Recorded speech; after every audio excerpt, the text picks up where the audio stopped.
Ministre, Mesdames, Messieurs les parlementaires, Monsieur le défenseur des droits, Mesdames, Messieurs les ambassadeurs, Madame la Présidente du Comité national pour la mémoire et l'histoire de l'esclavage, Mesdames, Messieurs et jeunes enfants, nous sommes le 10 mai.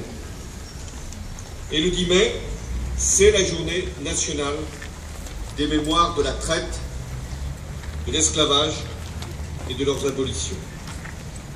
Pourquoi cette date, le 10 mai? Parce que c'est ce jour-là que fut adoptée à l'unanimité par le Sénat en 2001 la loi dite Taubira. Et je salue ici la présence de la garde des Sceaux.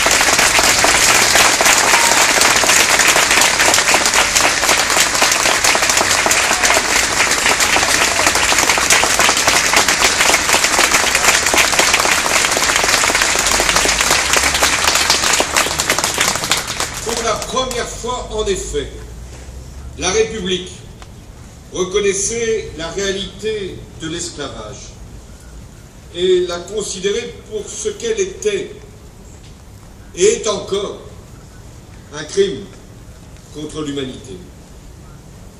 Depuis 2006, chaque 10 mai est organisée ici même une cérémonie pour que rien ne puisse être oublié, jamais.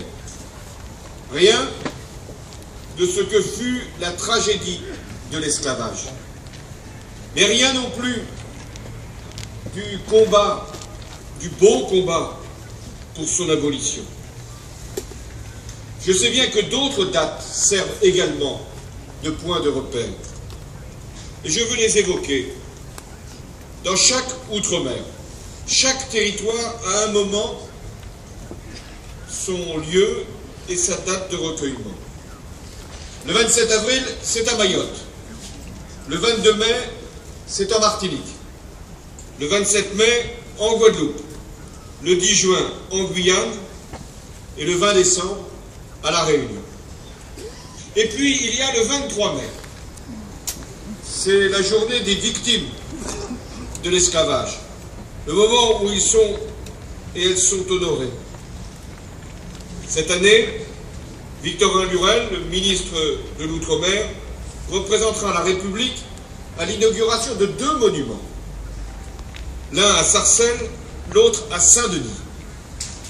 Ces œuvres sont le fruit des efforts du comité de la marche du 23 mai, animé par Serge Romana, et qui permet à de nombreux Antillais de retrouver la trace de leurs ancêtres africains, de retrouver l'origine de leur nom, puisqu'ils en avaient été privés, comme pour mieux nier leur existence. Je veux saluer le travail de tous ces artisans de la mémoire qui nous permettent aujourd'hui de mieux comprendre, de mieux savoir et surtout de mieux transmettre. Ainsi, merci Luc Saint-Éloi d'avoir conçu cette belle exposition, visuelle et sonore. Je le sais, sera prolongée d'1 semaine. Vous m'en avez fait l'annonce, pour que davantage encore de scolaires puissent venir ici apprendre et comprendre. Je veux saluer les membres du Comité pour la mémoire et l'histoire de l'esclavage qui aident notre pays à se souvenir, à se rappeler ce que fut la traite négrière. La traite, c'est-à-dire une déportation en masse qui a duré plusieurs siècles et à l'échelle de plusieurs continents. La traite, cette monstrueuse entreprise qui a considéré qu'un être humain, à cause de la couleur de sa peau, pouvait être réduit en animal, en marchandise. La traite, cet outrage fait par la France, à la France, à son propre honneur, à sa grandeur, avec le Code noir de 1685 qui ravalait les esclaves au rang de biens meubles. Mais ce n'est pas tant cette blessure profonde qui est rappelée aujourd'hui que la longue lutte qui a permis de s'affranchir de l'outrage. Ce grand mouvement où se rencontrent à la fois des esprits lumineux dans l'Hexagone, mais aussi ces militants, ces acteurs, ces héros, glorieux ou anonymes, tous à l'ouverture, précurseurs universels, mais tant d'autres, esclaves, encore, mais déjà libres, libres de combattre, libres de lutter, et libres de devenir libres, enfin. Oui, je veux mentionner ici des lieux de mémoire. D'abord, en Outre-mer, le mémorial martiniquais du Cap 110 au Diamant, qui rend hommage aux milliers d'esclaves morts pendant la traversée des océans. Ce voyage qui a été si bien décrit par Patrick Chamoiseau dans le film Le Passage du Milieu. Il y a aussi à La Réunion le cimetière des esclaves de Saint-Louis. J'y suis allé, qui accueille ceux qui n'ont trouvé la liberté que dans la mort. Il y a aussi en Guadeloupe le boulevard des héros aux abîmes, qui célèbre le sacrifice des esclaves pour leur libération. Delgrès Ignace et la mulâtresse Solitude.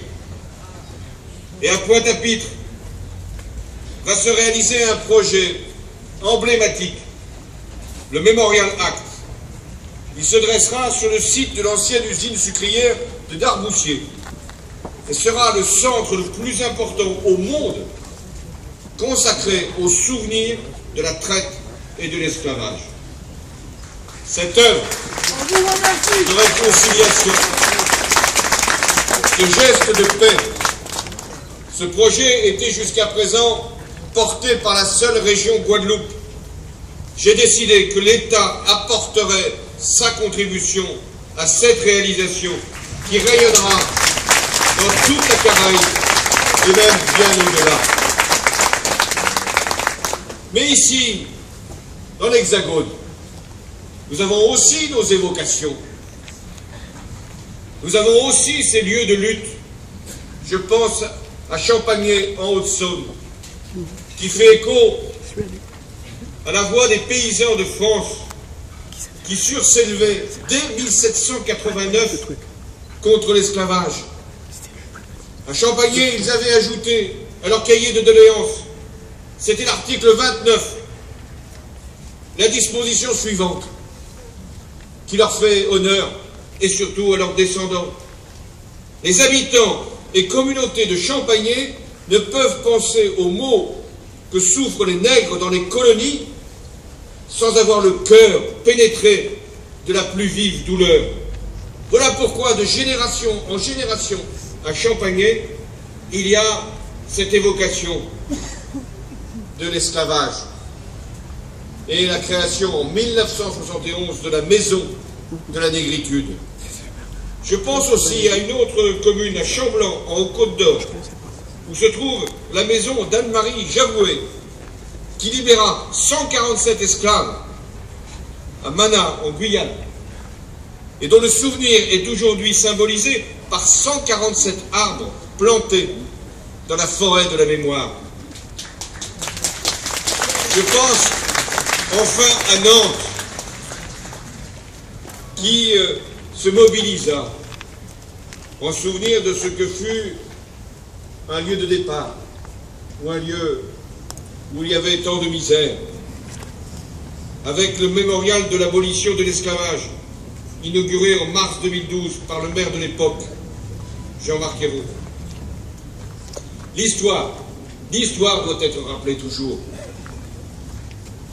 Elle est l'œuvre commune, cette histoire de l'abolition de l'esclavage, d'humanistes blancs qui ont mis longtemps à comprendre.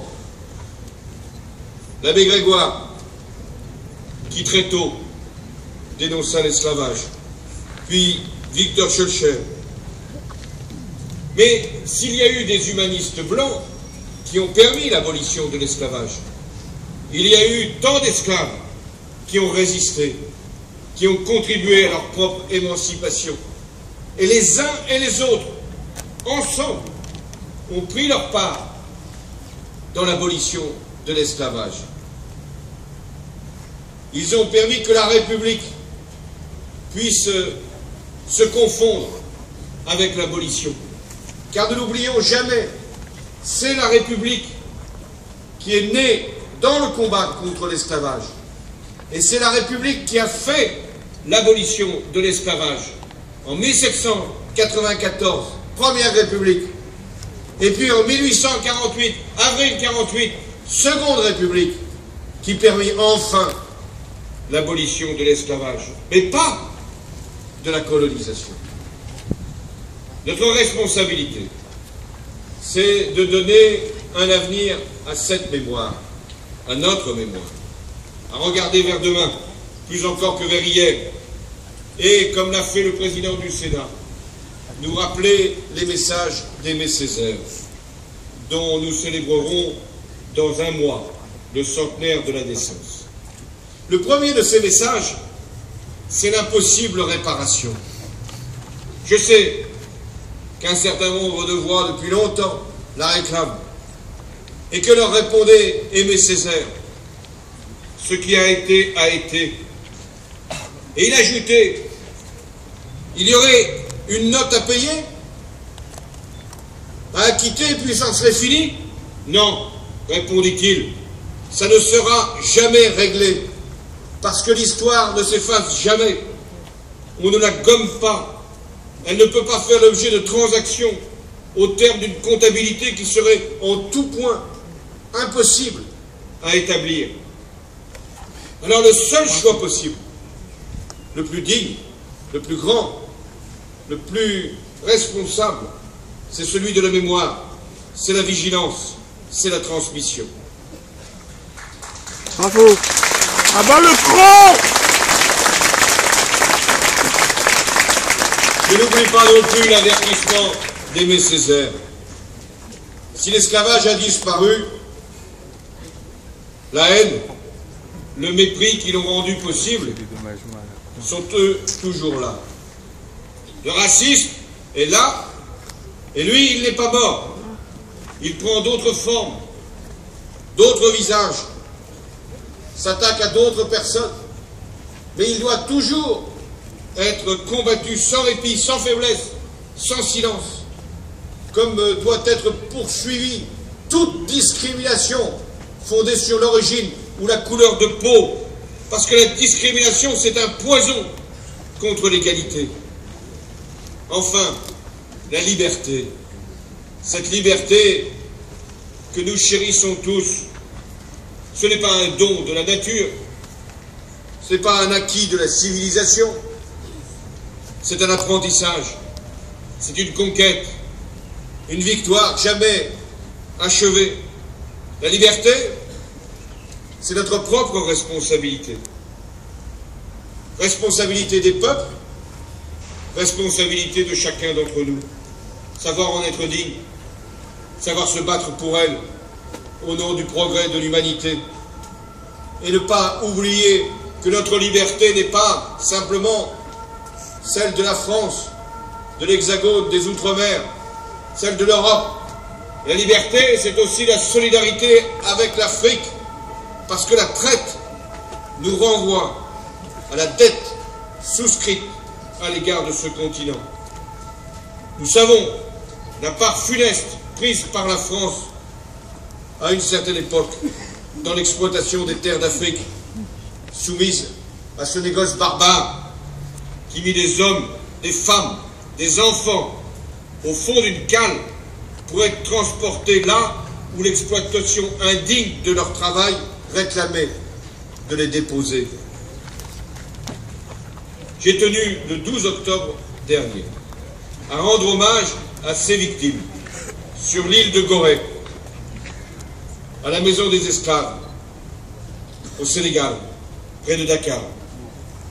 je me suis incliné au nom de la France, en souvenir de ces êtres humains qui entendaient ne rester face à ceux qui ne l'étaient déjà plus et qui les emportaient loin de leur terre de naissance. Je sais aussi ce que notre République doit au sacrifice de milliers d'Africains venus le libérer. Et aujourd'hui, au nom de cette solidarité, nous sommes aussi présents au Mali pour lutter contre l'intolérance, le fanatisme et la terreur. Nous payons aussi notre dette en envoyant nos soldats. Mesdames et messieurs, le 10 mai,